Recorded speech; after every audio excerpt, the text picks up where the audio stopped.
Very emotional, because what I hear you say is that in Africa you had a community. Because there is that saying, it takes a community to raise a child.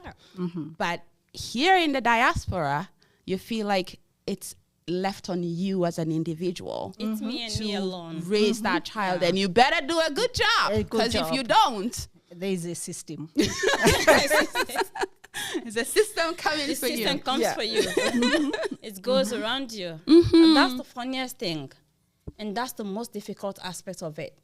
Considering the system here, like really considering what the system does with kids.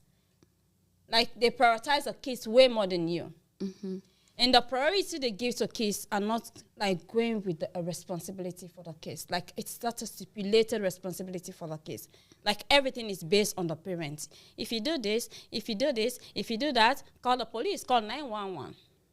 But then, me brought up in Africa, if I do something in school, my mom will go to school and they will lay me on a flat table and the teachers will be beating me up and my mom will be beating me up. And those things. But here, they will tell you not to smack your child. But then, my little baby will come to me and tell me, Mom, you're lying. Mom, you're not supposed to do this. What do you think you're doing? And those things. So there's a lot more to that. And like Patricia was saying, you being a mother in Africa, like me, I gave birth to all of my kids in Africa before I came to this country, even the least one. I traveled with her when she was like 6 months old. So the difference I can see in her is way, way much than the ones I gave birth to here. Because she thinks she was giving birth here. And everything, she started talking here. So even her accent is way different than mine and the other kids. So like, she can come up to you and say whatever she want to say. But for the oldest, she has to watch when she's talking to her mom. You see the difference? Because she was born in Africa, but then she wasn't brought up there. She started talking here. So there's that gap between the older ones and her. And then, looking at the system, I have my daughter or I have my child. And the system will say, okay, this is your child, but then this child is ours too. And it's ours in the sense, they are the overseer. They look after everybody. The system works for everybody. But then you are the mother. You are the direct connection. You are the driver, like you are rightly saying. I take them to soccer. I take them to the musical thing. I take them to the basketball. I take them to school back and forth. And the kids will think it's my mom's responsibility to take me to school. Even when my oldest is like 17, she's supposed to be taking the bus, right? She's supposed to be taking, oh, Mommy, I can't take the bus because it is so cold. But in Africa, my mom will tell you, walk to school. And she will park the car. Why? Because you did not wash the dish in the morning, right?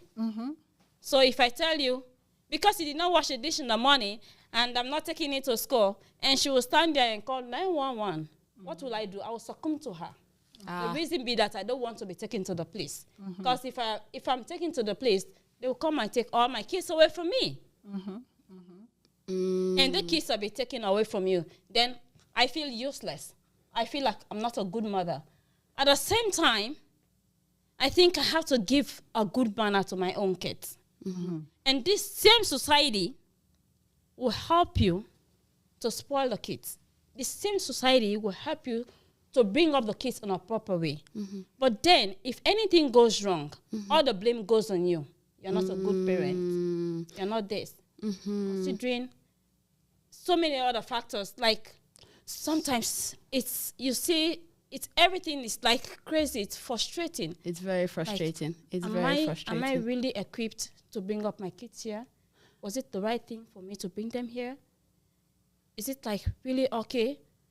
What am I up to? Am I doing the right thing? What does the future hold for them? So what I hear you say, that's very emotional. Very emotional. Because what I hear you say is that the system in the diaspora provides a lot of rights for children and all the responsibilities for the parents. Yes. So it's not balanced. My dad used to say, with every right comes a responsibility. Sure. So if these children are given these many rights, they should go along with some amount of responsibilities. So you, the parents, are left to try and train these children to understand the importance of having a responsibility.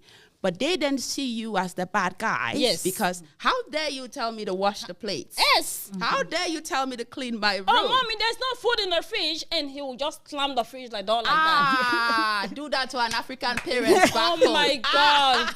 You won't do it. You can't dare it. Hey.